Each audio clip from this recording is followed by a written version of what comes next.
అలా చెప్పడం మీ స్థానిక మంత్రి సీతక్క ములుగు సిరీస్కి సంబంధించినట్టు ఏం చెప్తా ఉంది? మరి చాలా రోజుల నుంచి మీరు పోరాటం చేస్తూ వస్తున్నారు, చనిపోయిన కుటుంబాలకైనా ఉద్యోగాలు ఇవ్వాలని చెప్పి ఏం చెప్తా ఉంది? చేస్తాను సంబంధిత అధికారులకు తెలియజేస్తానని చెప్తూనే ఉన్నారు సార్. మేము అప్లికేషన్లు ఇవ్వడం జరుగుతూనే ఉంది.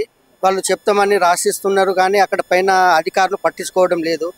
మా జీసీసీ ఎండి గారు ప్లస్ ప్రిన్సిపల్ సెక్రటరీ గారిని కూడా కలవడం జరిగితే నా చేతిలో ఏం లేదు, స్పెషల్ జీవో రావాలి, జీవో వస్తే మీరు అయితే తప్ప నేనేం చేయలేను, దానికి సంబంధించిన మంత్రులు వాళ్ళు డిస్కషన్ చేసి స్పెషల్ జీవో తీసుకురావాలని చెప్తున్నారు. అది కూడా జస్ట్ ఒక లాస్ట్ టైం ఒక 2 months తర్వాత మేము కొంచెం గట్టిగానే మాట్లాడాము. మరి వాళ్ళకి కల్పించారు, మాకెందుకు కల్పించారు? మేము మా తల్లిదండ్రులు ఉద్యోగం చేయలేదా, మా తల్లిదండ్రులు గిరిజనులకు న్యాయం చేయలేదా అని మేము గట్టిగా అడిగినప్పుడు లాస్ట్కి చివరిలో ఇలా చెప్పడం జరిగింది. సంబంధిత అధికారికి మేము మంత్రి గారు లెటర్ రాస్తున్నాం, మంత్రి గారి లెటర్ని కూడా వాళ్ళు పట్టించుకోవడం లేదు సార్. మేము దాదాపు 2002 మా మానవ సమ్మె సార్ గిరిజన సహకార సంస్థ ములుగు బ్రాంచ్లో ఉద్యోగం చేస్తూ చనిపోయారు సార్. అప్పటి నుండి 3 నెలల తర్వాత నేను కారుణ్య నియామకానికి అప్లికేషన్ పెట్టుకున్నాను సార్. అప్పుడు నాకు వచ్చేసి నెంబర్ వచ్చేసి 42 నెంబర్ సార్ నాది. గిరిజన సహకార సంస్థలో చనిపోయిన వాళ్ళ పిల్లల్లో 42 నెంబర్ సార్ నాది. మీకు సీరియల్ వైజ్ గా మీకు అలాట్ చేస్తాం మేము జాబ్. ప్రజెంట్ అయితే మా దగ్గర వేకెన్సీ లేదు, గిరిజన సహకార సంస్థ నష్టాలలో ఉంది. తప్పకుండా ఏదో ఒక రోజు మీకు అలాట్ చేస్తామని ప్రతి సంవత్సరం నేను లెటర్ పెడుతూనే ఉన్నాను సార్. అప్పటి నుంచి కల్పిస్తాం ఆ అవకాశం రాలేదు ఇంకా అని చెప్పుకునే ఉన్నారు. చివరిగా మన కేసీఆర్ సార్ గారు కారుణ్య నియామకాలు ఎంతమంది ఉన్నా వాళ్ళకి ఇచ్చేయండి, వాళ్ళ ఇబ్బంది పెట్టడం కరెక్ట్ కాదు అని చెప్పారు సార్. చెప్పినాక మా జీసీసీ వాళ్ళే స్పెషల్ జీవో అని అందరికీ దాదాపు అన్ని డిపార్ట్మెంట్లలో సీరియల్ వైజ్ ఇచ్చారు సార్. కానీ మా జీసీసీలో మాత్రం ఒకటి స్పెషల్ జీవో తీసుకొచ్చి 2008 నుండి 2016 వరకే ఇచ్చారు సార్. అది ముందు చనిపోయిన వాళ్ళకి ఏం లేదు, ఖాళీ 20,000 30,000 ఎక్స్గ్రేషియా సార్. ఈ రోజులలో 20,000 30,000 ఎక్స్గ్రేషియా తోటి ఏ కుటుంబం మనుగడ సాధిస్తుంది సార్? అది 20,000 30,000 ఇవాళ రేపు ఎవరికి? మామూలుగా ఒక రైతు చనిపోతేనే 5 లక్షల పరిహారం ఇస్తున్నారు. అలాంటిది దాదాపు 20-25 ఏళ్ళు గిరిజనులకు సేవ చేసి చనిపోయిన వారి పిల్లలకు 20,000 రూపాయల ఎక్స్గ్రేషియా ఏ వరకు సరిపోతుంది సార్? మాకు ఆ ఎక్స్గ్రేషియా వద్దు. మేము కూడా గిరిజన పిల్లలమే, గిరిజనులు మేము చదువుకున్నదే అంతంత మాత్రాన.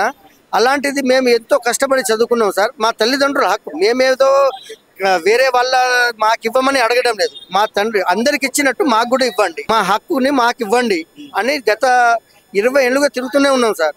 2016 నుంచి కూడా ఇంకా ఎక్కువ వాళ్ళకి ఎందుకు ఇస్తున్నాం, మాకెందుకు ఇవ్వరు, వాళ్ళని కూడా ఆపండి అని చెప్పాము సార్. చెప్తే లేదు మీకు కూడా తర్వాత ఫైల్ పెడతామని చెప్పారు సార్.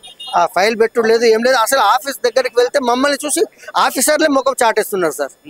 వీళ్ళు వచ్చి ఏం అడుగుతారు ఏం చేస్తారు అని వాళ్ళే ముఖం చాటేస్తున్నారు సార్. కాబట్టి గౌరవ ముఖ్యమంత్రి గారికి ఒకటే విన్నవించారు సార్, మేము కూడా గిరిజన పిల్లలమే, మేము కూడా గిరిజన కుటుంబాల నుండి వచ్చిన వాళ్ళమే. కాబట్టి దయచేసి మాకు కూడా మా తల్లిదండ్రుల యొక్క ఉద్యోగాన్ని మాకు కల్పించాలని మేము కోరుకుంటున్నాం. మొత్తం 124 మంది చనిపోయారు సార్. మొత్తం దాంట్లో కొంతమంది ఇక వాళ్ళు దరఖాస్తు చేయకపోవడం వల్ల ఒక 10-15 మంది రిజెక్ట్ అయ్యారు సార్. వాళ్ళు కొంతమంది ఏమో ఎక్స్గ్రేషియా తీసుకున్న వాళ్ళు ఉన్నారు. ఇక వాళ్ళ ఇది తిరుగుడు 20 ఏళ్ళ నుంచి మేము తిరిగి ఇక మా వాళ్ళకి రాదు అని ఆశలు వదులుకొని కొంతమంది వెళ్ళిపోయారు సార్. కొంతమంది మాత్రం 2008 నుండి 2016 30 మందికి ఇచ్చారు సార్. ఇంకొక 44 మందే ఉన్నాం సార్. జీసీసీలో దాదాపు 70% ఖాళీలే ఉన్నాయి సార్. దాంట్లో కాంట్రాక్ట్ బేసిక్ వాళ్ళకి సంబంధించిన కావాల్సిన వాళ్ళను దగ్గర సంబంధికులను రిక్రూట్ చేసుకొని జీసీసీ నడుపుతున్నారు సార్. దాదాపు సగం మంది ఖాళీలే ఉన్నాయి సార్. ఆ సగం మందిలో మేము కూడా మీతోటి సహచరుల ఉద్యోగుల పిల్లలమే కదా, మాకెందుకు ఇవ్వకూడదు? మా మీద కూడా కొంచెం దయ తెలిసి మాకు కూడా వాళ్ళకి ఎవరికో బయట వాళ్ళకి ఇచ్చే బదులు మాకు కూడా అందులో స్థానం కల్పించవచ్చు కదా అని మేము కోరుకుంటున్నాం సార్. వెళ్ళాము సార్, ప్రజావాణిలోకి వెళ్తే వాళ్ళు సంబంధిత అధికారులకు రాస్తున్నారు సార్. సంబంధిత అధికారులు మా ఫైల్ని అక్కడనే దాచిపెడుతున్నారు సార్. అది పై సీఎం వరకు వెళ్తుందో లేదో తెలియదు, కానీ అధికారులు అక్కడనే అంతటితో చూద్దాంలేండి చేద్దాంలేండి అని చెప్తున్నారు, అక్కడికే ఆపేస్తున్నారు సార్. చాలా రోజుల నుంచి పోరాటం చేస్తారు, అయినా పరిష్కారం లభిస్తలేదు. ఒక నిజంగా ప్రభుత్వాలు పట్టించుకోకపోతే నెక్స్ట్ మీ కార్యాచరణ ఎలా ఉండబోతుంది? ఇక నెక్స్ట్ మేము అనుకునేది ఒకటే సార్, ఇక ఇంకొక 10-15 రోజులు చూస్తాం సార్. చూశాక ఒకవేళ ఇలాగే ఉంటే ఇక మా నియోజకవర్గ మంత్రి గారు అయిన సీతక్క నియోజకవర్గం నుండే మేము పాదయాత్ర చేయాలని అనుకుంటున్నాం సార్. సీఎం గారిని కలిసేంత వరకు పాదయాత్ర చేయాలని అనుకుంటున్నాం సార్.